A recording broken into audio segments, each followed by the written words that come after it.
Hi, I'm Tim. Welcome to Watchbox, and thanks for logging on. If you love this watch, email me, tmosso@thewatchbox.com. It's in the description below. Your purchase and pricing email question line for buying this or any watch you see on any Watchbox platform. Please reach out to me directly. Email tmosso@thewatchbox.com for pricing. Today, we are discussing Panerai Luminor GMT. This is the Ocean Chronometer PAM00089. So this is a watch made from 2001 to 2004, and you can see this example right here is an E serial number. So if C was 2000, then D was 2001, and E is 2002. That's how that works.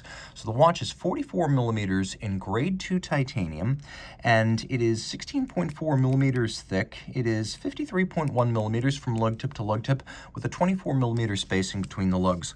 On my wrist, it sits nicely. It's big, there's no doubt about that, but that's kind of the look with Panerai. It's not supposed to be proportional. In titanium, it wears light, like a smaller watch. And while it's never going to fit underneath a tight cuff, I could still recommend this watch for a wrist as small as 15 centimeters circumference because it does sit so light.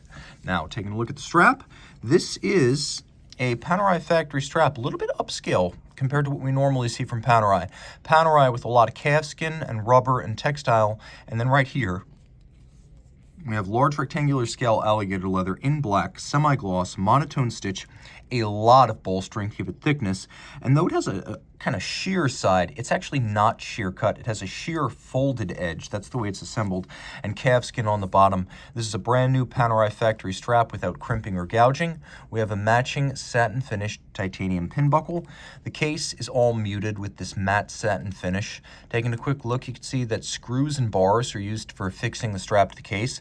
So for old school Paneristi, you're going to have your strap tools at home. You're already going to have jeweler's screwdrivers. So the screw and bar system is both very secure and easy to swap out if you do have those tools. And there's a world, maybe even a universe, of Panerai OEM and aftermarket strap options. So Panerai collectors more than others tend to swap straps, and this system makes that very user-friendly. The device protecting the crown is iconic. I cover everything else. You know which brand and which model this is. That is what it means to be iconic. So this was a system developed in the late 40s and implemented in the early 50s by Panerai, back during the era when they actually made watches for combatants in the Italian Navy and their allies.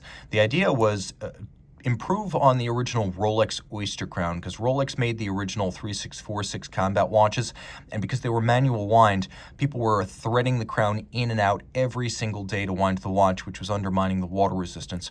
So here, we have a lever and a cam that will compress the crown on its seal, not threading it in and out, just compress and decompress. The watch is 300 meters water resistant with the crown locked. When it's unlocked, I can quickly wind the watch, or I can set the watch. And the watch has a quick set system for the 24-hour second time zone, as well as a quick set system for the date, which is not universal on GMT style watches. If I pull the crown out all the way, I activate hacking seconds. Now I can recompress this. And by the way, this crown guard not only looks cool and saves the crown seals, but it's a lot harder to damage the crown as you have all aspect protection. A standard crown guard still provides the possibility that a blunt, direct impact to the crown can bypass the protection of the shoulders. Here you have all aspect security, and it's a lot harder to drown your watch when you've got a big red flag like that sticking out, so you're less likely to jump in the water with your crown unlocked. This model is famous for its tri-tone dial, so we have actually 4 tones on this dial, but the dominant ones are the slate gray of the dial, which has a vertical satin finish, a brushed finish that cascades like a waterfall. We have the black sub-register, which is sunken, and the black date disc, and then we have key lime luminova. We also have white printing on this dial, so let's do a quick lume shot.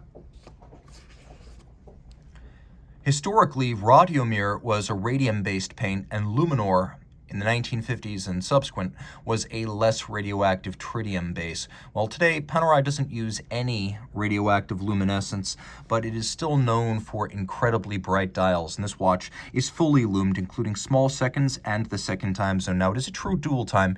You have this 24-hour single circuit per day second time zone. Then you've got your local hand, which will drive the date, and that's in 12-hour format. The watch has a solid case back, and you can see it gives up the game a little bit. It is an ocean chronometer. And inside the case, we have basically a Valshu 7750 with the chronograph components removed. So it's a unidirectional automatic winder with a 42-hour power reserve. It has dual time in 12 and 24-hour formats. It has hacking seconds, a quick set date. It beats away at 28,800 vibrations per hour, pivots on 21 joules, and it is 5-position adjusted and certified as a Swiss COSC chronometer. So reach out to Team Mosso at thewatchbox.com for purchase and pricing details of this Panerai Luminor GMT Ocean Chronometer PAM089.